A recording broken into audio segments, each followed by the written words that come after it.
We all think we know who runs Pakistan, the Prime Minister, the Parliament, the big speeches on TV.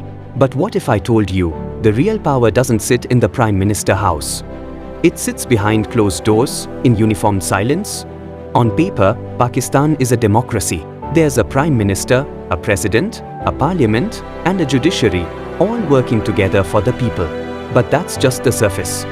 The real game is much deeper and much darker. Behind the scenes, there's another force, one that doesn't need votes to rule. The Pakistan Army, the most organized, disciplined, and powerful institution in the country. For decades, it's been more than a defense force, it's been the real government. From foreign policy to media control, nothing big moves without a green signal from Rawalpindi. Then comes the ISI, the silent giant. They know everything: who's plotting, who's protesting, who's posting. They protect the state, but sometimes they protect the system even more.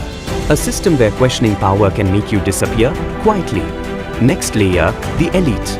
The business tycoons, the landlords, the bureaucrats.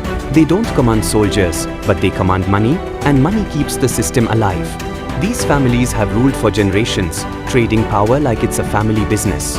And beyond the borders, the foreign puppeteers. China builds roads and loans billions.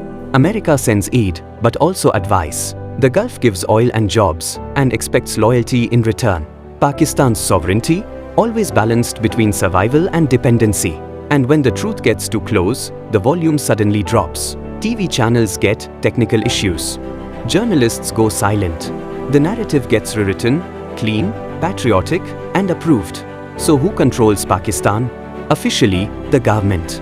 Realistically, the establishment. A power triangle between the army, the intelligence, and the elite, deciding the nation's direction. One deal at a time. But here's the thing, no system lasts forever. The new generation isn't blind. They see the truth behind the slogans. Maybe, just maybe, the future of Pakistan won't be controlled by power brokers, but by people who Take a rapid care. look at what's happening in Pakistan, where internal pressures and regional dynamics are shaping both risk and opportunity. Pakistan is facing a tough period. Internal unrest is rising partly because its institutions are struggling. When people don't feel heard, they sometimes turn to more extreme paths.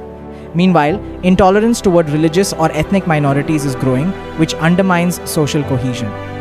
On the economic front, Pakistan's growth is under pressure. Add to that the 2022 floods. Huge damage, crops lost, health infrastructure stretched thin.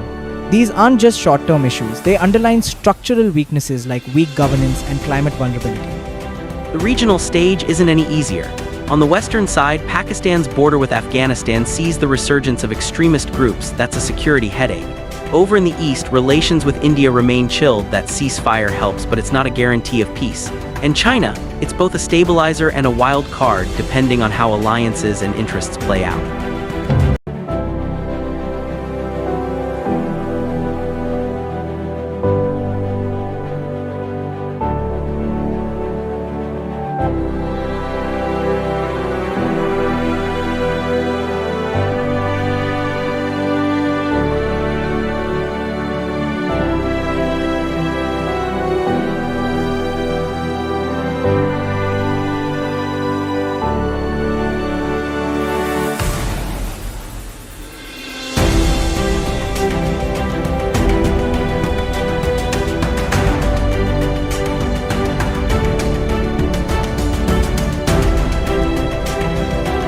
Organizations like USIP have been active in Pakistan, building better police community engagement, supporting minorities, promoting inclusive governance, and amplifying voices of youth and women in peace building. These efforts aim to shift the mindset from conflict to cooperation.